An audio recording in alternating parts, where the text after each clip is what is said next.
अस्सलाम वालेकुम नाजरीन, उम्मीद है आप लोग खैरियत से होंगे। नाजरीन, बजट आ गया जिसका आपको इंतज़ार था। आई डोंट नो कि आपको इन अनाउंसमेंट्स का इंतज़ार था, इन ऐलानात का इंतज़ार था या नहीं, लेकिन बजट आ गया। उसमें क्या हुआ है उसके बारे में मैं आपको बता देता हूँ कि 18,000 अरब का बजट आया और उसमें तनहा वालों के लिए जो सैलरीड क्लास है उनके लिए 7% इजाफा हुआ है।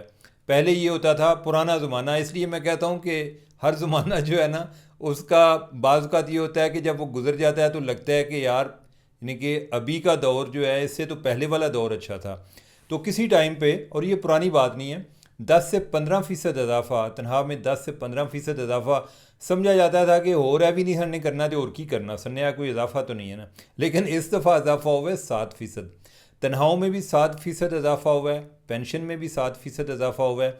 साथ ये उन्होंने ऐलान किया है कि हम जो तनख्वाहदार तबका है उसकी टैक्सेस में कमी करेंगे। वो मुख्तलिफ स्लैब्स हैं कि जिसकी इनकम जो है वो फॉर एग्ज़ाम्पल के 12 लाख से 20 लाख के दरमियान है, उसकी कितनी उसका टैक्स कितना कम होगा, या इस तरह से मुख्तलिफ आगे कैटेगरीज बनी हुई हैं। जो इसी तरह जो प्रॉपर्टी के हवाले से भी टैक्सेस कम हुए हैं, लेकिन ये खुशखबरी उन लोगों के लिए है जो पहले टैक्स देते हैं। यानी कि अगर वो फाइलर हैं तो विद होल्डिंग टैक्स, अगर वो जायदाद की ख़रीदो फरोख्त में जो वो टैक्स अदा करते हैं पहले, वो उससे मज़ीद कमी आएगी। तो जो नॉन फाइलर्स हैं उनके लिए कोई खुशखबरी नहीं है। इसके अलावा दिफाई बजट में इजाफा हुआ है। अब यह है कि दिफाई बजट में 17% इजाफा हुआ है। लेकिन नाजरीन, ओवरऑल अगर मैं देखूं तो ज़रा गैस लगाएं कि हमारा सबसे ज़्यादा बजट किधर जाता है। फौरी तौर पे आपके ज़हन में आएगा कि दिफा में सबसे ज़्यादा हमारा बजट जाता है, लेकिन मैं आज आपको बताता हूँ, आपके होश उड़ जाएंगे कि हमारा सबसे ज़्यादा बजट किधर जाता है। हमारे पर इतने कर्ज़े हैं कि आप समझें कि आपका जो आधा बजट है वो उस मद में जाता है कि डेट सर्विसिंग में, कि कई जगहों पे आपने लोन अदा करने होते हैं, कई जगहों पे आपने लोन अदा नहीं करने होते, उन पर जो लगने वाला सूद है वो अदा करना होता है।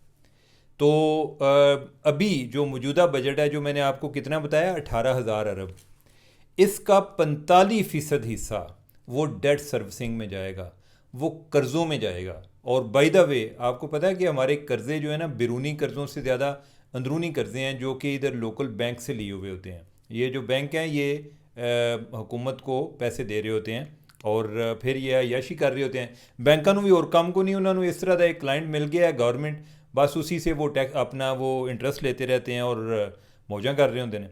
तो 45% ये डेट सर्विसिंग में जाता है। जो डिफेंस की मद में हमारा पैसा जा रहा है, जो अभी जो एलोकेशन है, डिफेंस हमारा दूसरे नंबर पर आ रहा है, लेकिन उस पर कितना जा रहा है ओवरऑल टोटल बजट का, वो है 17%। अब तीसरे पे आ जाइए ज़रा, ये भी बात सुनने वाली है गौर से। तीसरे पे जा रहा है, जो तीसरा बजट में जो तीसरी सबसे बड़ी एलोकेशन है वो है पेंशन। पेंशन की मद में, यानी कि जो पैसे अदा होते हैं वो तीसरे पे। इस पे बहुत सारा वर्ल्ड बैंक की तरफ से पाकिस्तान पर बड़ा प्रेशर है कि ये पेंशन सिस्टम ख़त्म करें। इवन, और ये सिर्फ पाकिस्तान, तो हम तो वैसे ही बड़े गरीब लोग हैं, किसी कैटेगरी में नहीं आते। फ्रांस में इस पर जो है एहतजाज शुरू हुए हुए हैं। उन्होंने कोई इस तरह से किया कि जो रिटायरमेंट की एज आगे कर दी, मसलन अगर 60 पे कोई बंदा रिटायर होता है तो 65 की, इस पे भी लोग जो है एहतजाज कर रहे हैं। तो अब दूसरा ये है कि जो पाकिस्तान में जो ज़्यादा पेंशन है वो है फ़ौजियों की। अब फ़ौजी जो है ना बेचारे बेचारे है, या क्या मैं कहूँ, जल्दी रिटायर हो जाते हैं। मसलन ये है कि एक लड़का जो फ़ौजी भर्ती होता है ना, तो वो कितनी एज में हो जाता है, अगर 17-18 साल की एज में हो जाता है, और 33-34 साल की उम्र में वो रिटायर हो जाता है। और फ़ौजी जो है माशाल्लाह हेल्थ भी उनकी बेहतर होती है। फिर यह है कि उनका एक इलाज जो है वो CMH से हो जाता है। ओवरऑल उनकी जो एक क्वालिटी ऑफ लाइफ है, कदरे अगर बाकियों से कंपैरिजन किया जाए पॉपुलेशन से, तो बेहतर होती है, लिहाजा उनकी उम्रें भी लंबी होती हैं। आप इस सेंस में लें कि उनका जो बजट है, बजट की मद, पेंशन की मद में सबसे ज़्यादा हमारा फ़ौज पर जाता है कि जो उनकी पेंशन हम अदा करते हैं। अब यह है कि आगे हम आते हैं सब्सिडीज़ पे। चौथे नंबर पे, यानी पहले नंबर पे डेट सर्विसिंग 45%, दूसरे नंबर पे डिफेंस जो है 17%, तीसरे नंबर पे पेंशन की मद में बजट जाता है, चौथे नंबर पे सब्सिडी में जाता है 5वें नंबर पे जो आपकी डेवलपमेंट के मद में जो होते हैं ना, सड़कें बन रही हैं, डैम बन रहा है, यूनिवर्सिटी बन रही है, ये उस मद में जाता है। 5वें नंबर पे, 5 तो मेरे ख्याल हो गए हैं, छठा नंबर जो है ये आ गया जी बेनज़ीर इनकम सपोर्ट प्रोग्राम, कि जो गरीब लोगों को हैंडआउट्स जाते हैं वो है। उसके बाद क्या आता है, उसके बाद आप समझ लें कि जैसे जो ग्रांट्स होती हैं, मसलन ये जिस तरह आज़ाद कश्मीर में हमने आटे पे ग्रांट दी हुई है, कोई फाइनेंशियल ग्रांट दे रहे होते हैं, बिजली की मद में सब्सिडी दे रहे होते हैं, इसी तरह गिलगित बल्तिस्तान में वो है। फिर उसके बाद है जी कि एमरजेंसी। एमरजेंसी क्या है कि जी कोई सैलाब आ गया है, उस मद में जो आपने पैसे लगते हैं आपके, या ये है जी ईरान वार शुरू हो गई है, इस दौरान तेल की कीमतें बढ़ गई हैं, तो लिहाजा हमारे पास एक्स्ट्रा पैसे होने चाहिए ताकि पूरा जो एक तेल की कीमत है वो आवाम को ना देनी पड़े, थोड़ी बहुत सब्सिडी हो जाए, दे दें। उसके बाद आता है हमारा white elephant, state owned enterprises, कि जिनका लॉस ज़्यादा हो रहे हैं, प्रॉफिट कम हो रहे हैं। जिस तरह पहले PIA भी था जो कि बेची है, इसमें हमारी स्टील मिल भी आती है। ये मैंने आपको 10 कैटेगरीज दिखाई हैं, टॉप 10 कि जिनको बजट क्या है। ये इनमें से कोई है आपके रिलेटेड? इससे अंदाज़ा लगाएं कि हमारा बजट कैसे जाता है। यानी कि आपके वसाइल इतने नहीं हैं जितने आपके खर्चे हैं। अच्छा, जब लोगों को समझाने लगते हैं ना, आप तो यानी कि शायद इतना पॉलिसी सर्कल में नहीं घूमते, मैं तो जिनको पॉलिसी सर्कल में भी बात होती है ना तो उनको भी पूछते हैं ना, तो बाज़ औक़ात लोग अंडरस्टैंड नहीं करते। अच्छा, जब तक आप हालात को अंडरस्टैंड नहीं करेंगे, आप उसके लिए कोई सलूशन भी तलाश नहीं कर लेंगे। ठीक है, सिर्फ मातम से चीज़ें ठीक नहीं होंगी। और ये अब मैंने आपको टॉप 10 चीज़ें बनाई हैं, इसमें हेल्थ को नहीं है, इसमें एजुकेशन को नहीं है, इसमें इवन सैलरीज नहीं है। बाय द वे, इसमें जो एक और चीज़ थी इसी में आ रही थी, वो है जी कि गवर्नमेंट को चलाने के लिए, कि जो सिविल गवर्नमेंट है उसको चलाने के लिए जो पैसे चाहिए थे, ये टॉप 10 में ये वो चीज़ें हैं जिनका अवाम के साथ इस तरह से डायरेक्ट तल्लक नहीं है। ठीक है, लेकिन उसको भी आप 9 को भूल जाएं। जो सबसे बड़ा हाथी ऊपर बैठा हुआ है वो है डेट सर्विसिंग। आपका तकरीबन आधा बजट वो ले जाता है। मैं 45% कह रहा हूँ, तो उसी 50% कर लो। ठीक है, मोटा मोटा हिसाब कर लो, आधा बजट आपका उधर चला जाता है। यानी कि आपके पास अगर 100 रुपये आता है ना, तो 50 रुपये आपने कर्जे के दे देने हैं।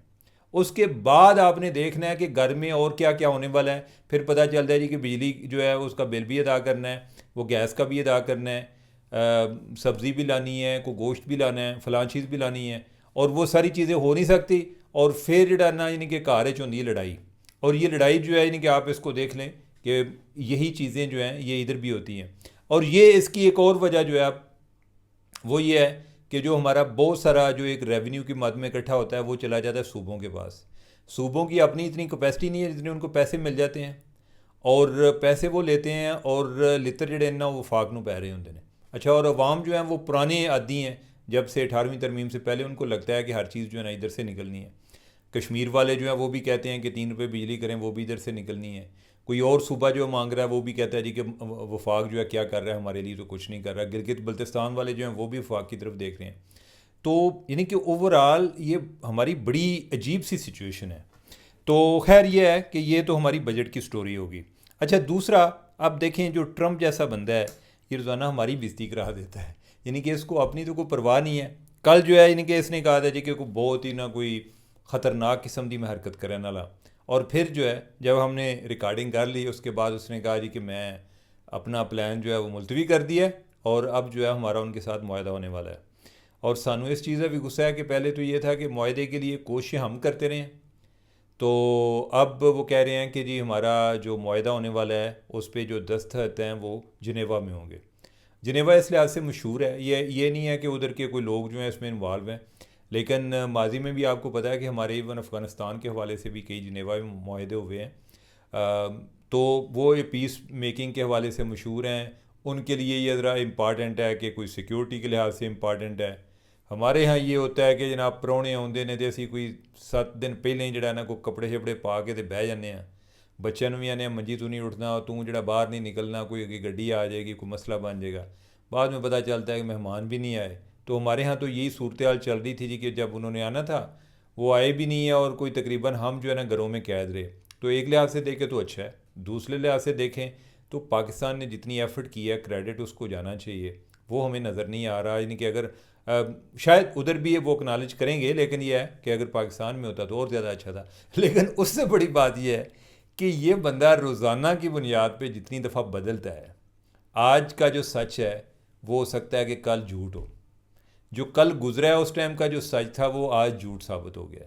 यानी कि सूरत हाल बदल गई है। फैक्ट्स कीप चेंजिंग, ठीक है। तो क्वाइट लाइकली कि बाद में पता चले जी कि ये जो मुआहदे की बात हो रही है ये भी नहीं होना, अभी तो वो कह रहा है कि कुछ दिनों में होना है। तो लिहाजा ये उसकी नई अनाउंसमेंट आई है, तो हम देखते हैं कि क्या होता है। अब जो है यानी कि हम अपने तीसरे टॉपिक की तरफ, और बड़ा इंटरेस्टिंग टॉपिक है, कल मैं डिस्कस करना चाह रहा था, नहीं कर सका, याद नहीं रहा। और वो था कि कोई एक प्रेस कॉन्फ्रेंस थी आजकल, ये बजट की वजह से जो होता है तो ज़्यादा जो लाइमलाइट में होते हैं वो हमारे फाइनेंस मिनिस्टर होते हैं, या उनके साथ कई दफ़ा एहसन इकबाल होते हैं, और उनके साथ जो हैं जो FBI चेयरमैन है राशिद लंगड़ियाल साहब, वो होते हैं। तो हुआ क्या कि कोई प्रेस कॉन्फ्रेंस थी, मैंने तो उसका एक क्लिप देखा, तो कोई बात हो रही है, तो उसमें कोई एक इनकाउंटर हो गया है चेयरमैन के दरमियान और हमारे एक बड़े ब्रिलियंट रिपोर्टर हैं शहबाज राना, उनके दरमियान। मैंने जब क्लिप देखा उसमें यानी कि चेयरमैन जो हैं वो जवाब दे रहे थे, और चेयरमैन ने कहा कि शहबाज राना के हवाले से उन्होंने कहा कि मैंने क्लॉड से पूछा, जिस तरह ChatGPT तो बड़ा मशहूर हो गया ना, तो इसी तरह ये भी एक चैटबॉट है क्लॉड, एंथ्रोपिक कंपनी का, जो कि बल्कि वो ChatGPT से भी आगे की चीज़ें हैं, OpenAI से भी आगे बेहतर चीज़ है। तो वो कहते हैं कि मैंने क्लॉड से पूछा कि कोई पाकिस्तानी ऐसे जर्नलिस्ट का मुझे बताएं कि जो ख़बर भी एक्यूरेट देता हो, यानी कि उसमें झूठ ना बोल रहा हो, लेकिन उसकी फ्रेमिंग इस तरीके से करे, फ्रेमिंग करता हो। तो उसने कहा जी कि वो शहबाज राना जो है ना वो ऐसे जर्नलिस्ट हैं। तो आई डोंट नो कि उन्होंने ChatGPT से या क्लॉड से पूछा या नहीं, लेकिन यह है कि this is how he framed his argument.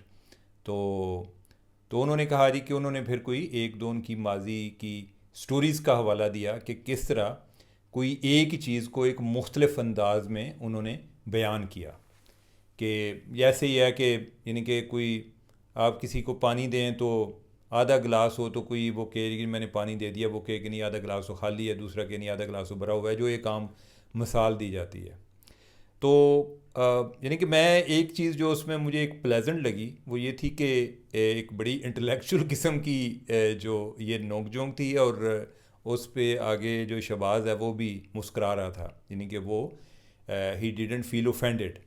अच्छा, इसमें एक पहलू ये भी है कि हमारा इस केस में तो शहबाज ने तो वो नहीं किया, लेकिन आमतौर पे जो जर्नलिस्ट हैं वो इस चीज़ को माइंड भी कर जाते हैं। मेरा ख्याल है कि जो हमारी ऑडियंस होती है, जो हमारे सब्जेक्ट्स होते हैं, या जिन लोगों के बारे में हम रिपोर्ट कर रहे होते हैं, उनका भी एक अपना राइट है, वो भी अपना एक व्यू दे सकते हैं, फीडबैक दे सकते हैं। ये नहीं कि हम हरफ आहर हैं।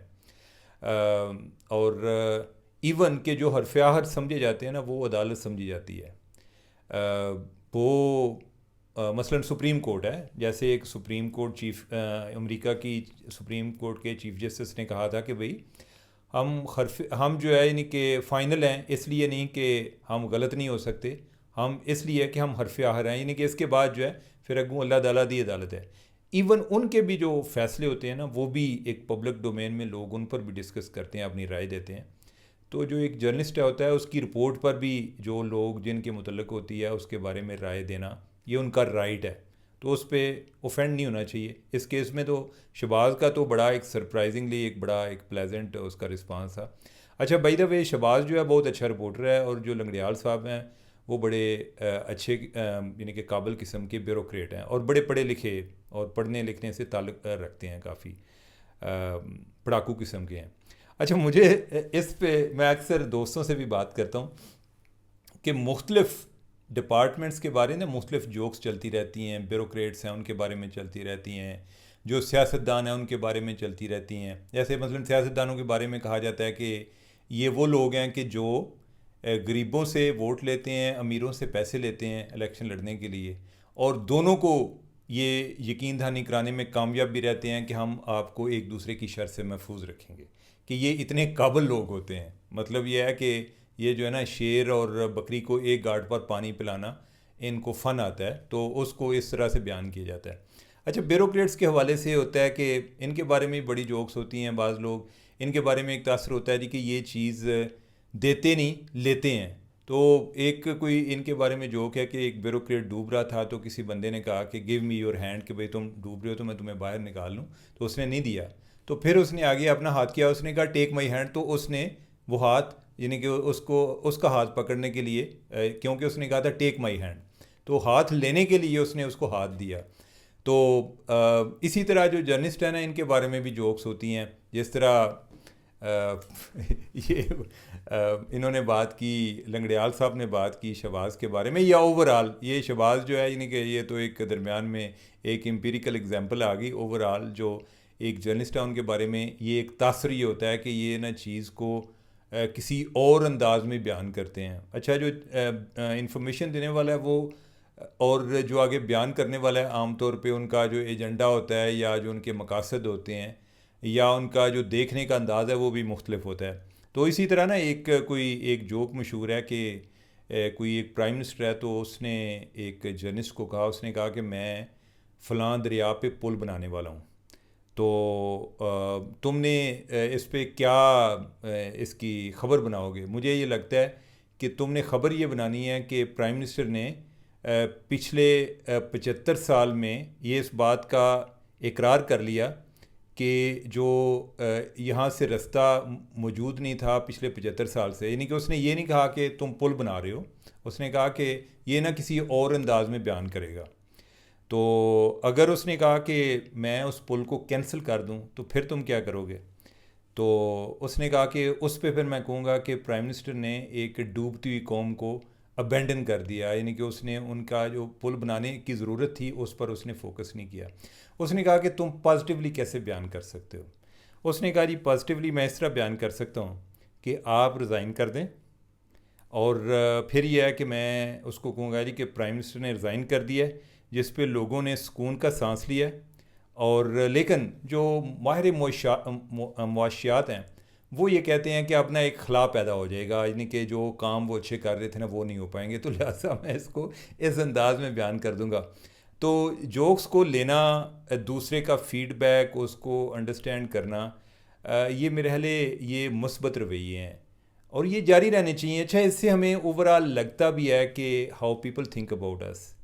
हम जो जर्नलिस्ट हैं आमतौर पे सबको विलन बनाते रहते हैं। दूसरे लोगों का भी राइट है कि वो हमें बताएं कि वो हमारे बारे में क्या सोचते हैं। और मेरा ख्याल है कि वो इंटरेक्शन जितना बेहतर होगा, हम एक दूसरे को मसाइल को जितना अंडरस्टैंड करेंगे, तो उसी तरह हम एक दूसरे की बात को भी ज़्यादा सुनने की कोशिश करेंगे बजाय कि हम इग्नोर करें। मसलन यह है कि अगर किसी जर्नलिस्ट के बारे में ये एक तासुर फैल जाए कि ये हमारे बारे में ठीक रिपोर्ट नहीं करता, कोई भी जर्नलिस्ट हो, तो फिर वो सदारे वाले लोग वो कहते हैं जी कि हमने इसको पहले ही इसकी जो है ना कैटेगराइज़ किया हुआ है कि ये ठीक लिखते नहीं है, लिहाजा इसकी बात जो है ना इसका हम पर असर ही नहीं होता। तो हम ये भी चाहते हैं ना, एक जर्नलिस्ट की ये ख्वाहिश होती है कि उसकी बात सुनी जाए, उसकी तहरीर जो है उसको संजीदा लिया जाए। तो वो तब मुमकिन है कि जो स्टेक होल्डर्स हैं, जो उसको पढ़ने वाले हैं, जिनके मुतलका है, वो भी यानी कि उनका जो एक डिग्री ऑफ कॉन्फिडेंस है हम पर, वो भी होना चाहिए। तो नाजरीन, आज हो सकता है कि प्रोग्राम या गुफ्तगू हमारी थोड़ी सी लंबी हो गई हो, लेकिन मेरा ख्याल है कि आप लोगों को पसंद आई होगी। मुझे दें इजाज़त। अल्लाह हाफिज़।